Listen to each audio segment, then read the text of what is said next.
I find myself playing a lot of underground games. Games forgotten to time, or maybe they just didn't have a marketing push. I can't help myself. I am very curious as to why these games are forgotten. There has to be a hidden gem in there somewhere. Well, as it turns out, most of these games are forgotten because they're either very mediocre or bad, but not bad enough to become memes, so no one cares about them. I don't use the term hidden gem lightly. In fact, the only hidden gem I can think of off the top of my head that I've covered is Necrovision. That is until now, because I've seen almost no one talk about this game. This game is Roboquest.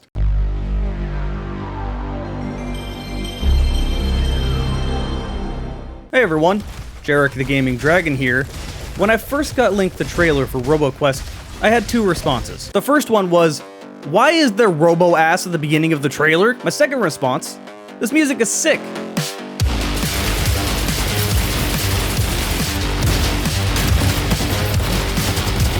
This game is currently in early access, but is very affordable and has quite a bit of content. Before I knew it, all my friends were doing co-op runs. Roboquest is an odd combination of a bunch of different shooter genres. It's definitely kind of got that fast-paced boomer shooter feel, but has roguelike elements and looter shooter elements. Now stop before you leave, that would have also scared me away as well, but this game is a lot of fun. I'm really picky when it comes to roguelikes and looter shooters. I generally don't care for them. But as Nightmare Reaper has shown, these can be good with the right setup. I generally ask two questions. Is the combat loop fun? And is the game too repetitive? To answer those questions, the combat loop is great, and no, the game doesn't feel too repetitive. If you can't tell by the tone of my voice, I really like this game. You know what else I like? Mountain biking. I've been going mountain biking at least once a week for the last month or so at my local mountain bike park. If you ever see me, be sure to say hi. Hey you. Huh? You're the idiot that missed me with the Nerf gun.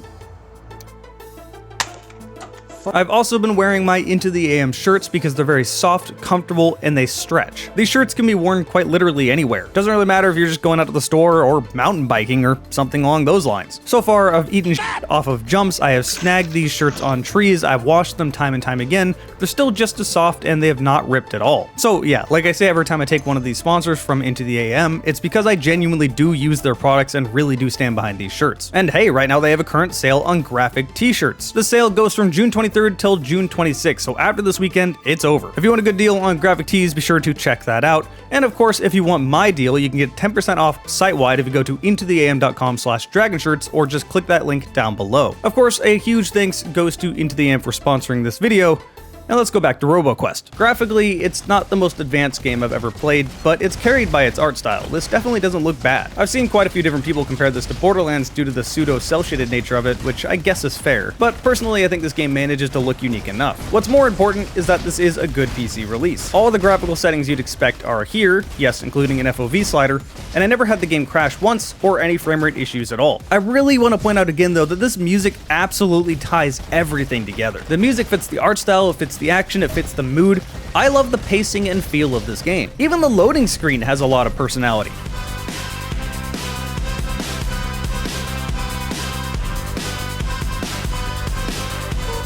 As for the story, well, this is an early access, so there's not much to talk about. Effectively, the story is that robots have taken over the world, and you are a robot fighting for the human side. There are cutscenes that allude to a lot more, but again, with this being an early access, there's just not much here, so we'll move on. Now we're at the meaty section, the gameplay. There is quite a lot to talk about here. Let's start simple.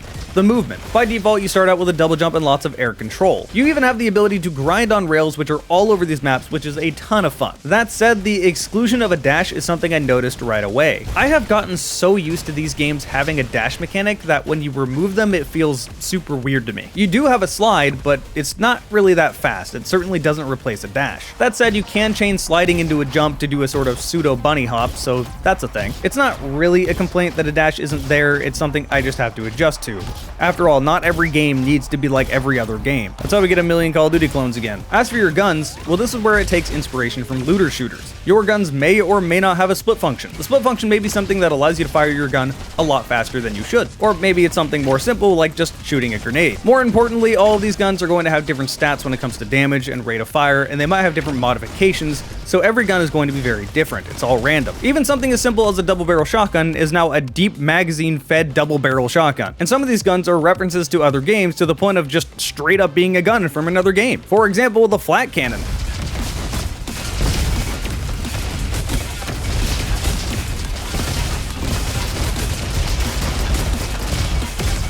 that's just in this game. That's just a flat cannon. One more mechanic I love when it comes to the weapons. Every weapon in the game has to reload or overheat in one way or another. However, if you swap weapons, you can backpack reload. You can even see the weapons recharging in the bottom right. This game wants you to use all your weapons and wants the game to be fast. I love this because it totally solves the reloading issue. Traditionally, when you have to reload a gun, yes, you can swap to another weapon, but at some point you're going to have to reload all your guns, and if you're in the middle of combat, it slows everything down. Alternatively, if you don't have to reload, there's nothing to force you to swap weapons. You can just keep shooting. This is a good fix. It makes the game faster paced and it's just a lot of fun. I'll stop there. If I wanted to really delve into these guns, I'd be here all day. More importantly are the classes you play as. There are 4 classes. I'll go over each one individually. The starting class is the Guardian. He's the easiest to use and is definitely a bit overpowered. His special ability is to create a force field around him. You can see it charging in the bottom middle of your screen. When you level up in game, you can choose from one of 4 randomized perks. Now this class is already pretty strong as is, but one of these perks totally breaks him. Every class has a unique melee. In this case, this character just has a regular melee. However, with this class, you can charge up a bash. This sends a shockwave in front of the character when you melee. One of the perks you can get is called Tactical Slap. Now, whenever you use bash on an enemy, you get some of your shield back. It's important to mention that you don't have regen health and your shields don't regen either. Oh, also, Guardian and Engineer are the only 2 classes that get shields. This makes Guardian very strong. Because bash is not rare, you can kind of spam this and just have infinite shields. It's very hard to die as this character. And that's without some of the other upgrades. For example, you can transform Bash into Bonk Hammer, which increases its damage by 75%. These 2 things stack. You can see how strong that is. Then there's another ability which makes it so that you don't have to reload when your shield is active. So if you have an incredibly strong but slow reload shotgun, that doesn't matter anymore. You're just overpowered as hell.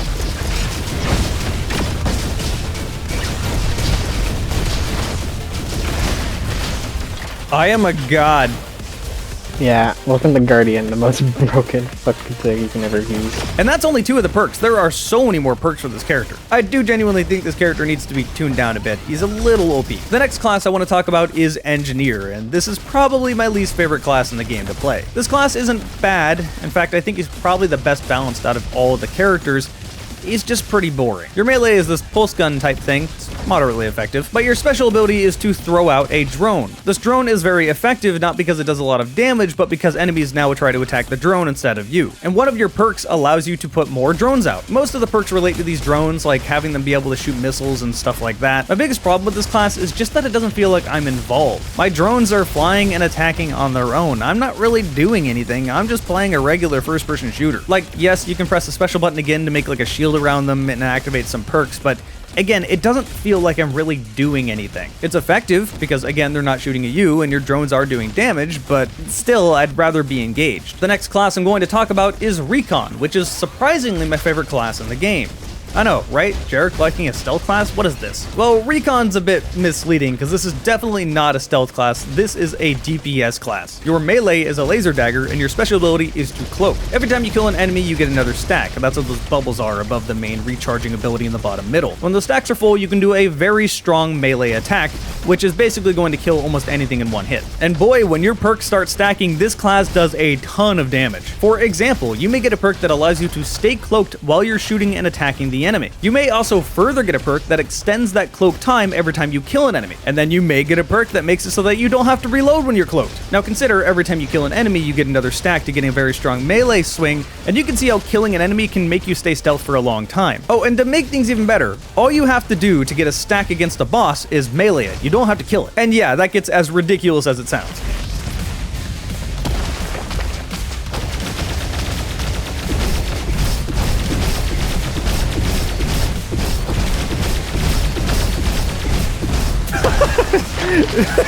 It was just looking at you, so I'm just stabbing it in the butt. So while at a glance this class seems like the stealth class, in all reality it's the get up close and absolutely murder them class, which is confusing because that's supposed to be the same role that the last class fills, Commando. Now if we are talking pure gameplay mechanics, Commando is my favorite class in the game. However, I honestly feel like he's really underpowered and needs a buff. His melee is a shotgun and his special ability fires rockets. Additionally, there's a Fury mechanic. If you look in the bottom middle of your screen, as you get more kills, this bar will fill up. If you're not getting kills, this bar starts to drain. You want your Fury meter to be as high as possible. On top of that, there's a lot of perks like, say, Point Blank, which increases weapons and shorty damage by 40% against enemies within 7 meters. Then there's Rob Zerker, which increases your resistance by 20% and your lucky crit chances by 60% for 6 seconds after taking damage. Taking damage also generates 1 Fury point. There's another class called Fortifying Wrath, which restores 3% of your maximum health and prevents Fury from fading for 8 seconds after reaching maximum Fury. Your Fury will drop to 0 points when this effect ends. So you can see how they want you to play this class. They want you to play this class like your Doomslayer,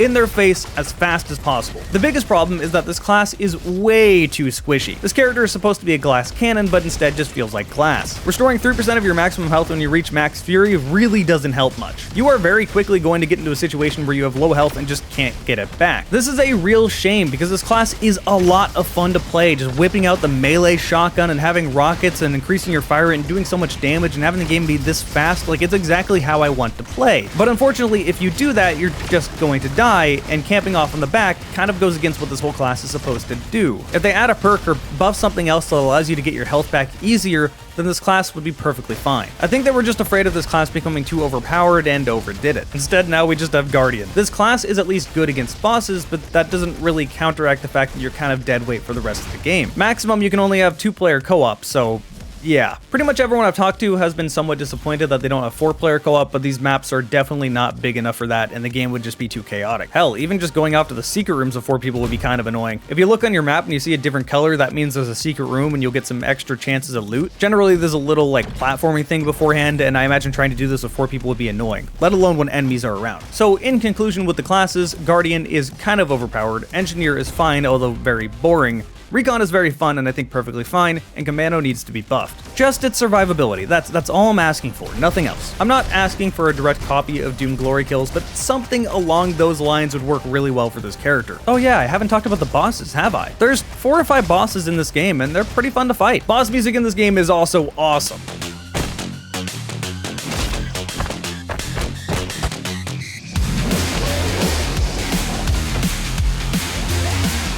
All these bosses have unique attack patterns and their own gimmick. I actually wouldn't mind a boss rush mode. The attack pattern part is pretty easy to see, but what do I mean by the gimmicks? Well, for example, there's a boss where the entire boss fight is happening with you just grinding on rails. While you're fighting this boss, acid slowly fills up from the bottom, so you have to keep grinding. It forces you to keep moving. It's very unique and very fun, and I'm totally down with this. Once you complete a run or inevitably fail a run, you get sent back to your camp, which you can upgrade. There's quite a bit here to upgrade, and they're all pretty useful upgrades. Like, for example, one of the upgrades may give you abilities like Pogo Stick. If you hold crouch for a certain duration of time, you can get a super jump. Another one allows you to carry 3 weapons instead of 2. Those 2 things you can select is just part of one thing you can upgrade in the base camp. There's a lot of other upgrades you can get, like for example, increasing the chances of getting a legendary weapon or better mods on guns, stuff like that. So yeah, that's about it. This game is looking for a 2022 release date, so maybe I jumped the gun with making this video, but I just really wanted to talk about it. Overall, this has been a great game to play with my friends when I want to waste time. Just jump into a Discord call, get into a co-op lobby, and have a run. It doesn't require a deep commitment, it's not really hard to understand, anyone can jump in and just start playing. It doesn't feel too repetitive despite the fact that it's a roguelike, and I've been listening to the soundtrack practically non-stop since I bought the game. Overall, it's a lot of fun and I would highly recommend it. So yeah, that's it. Thanks for showing up and watching this video and hanging out with me till the very end. Big thanks goes to my sponsor, IntoTheAM. Keep in mind they're currently having a graphic tee sale, or you can just go to their website and get 10% off site-wide if you click that link down below. Big thanks also to those of you that join me over on Twitch. If you subscribe to my Twitch, you get to see my videos a week early. Hope you like the content, and I'll see you next time.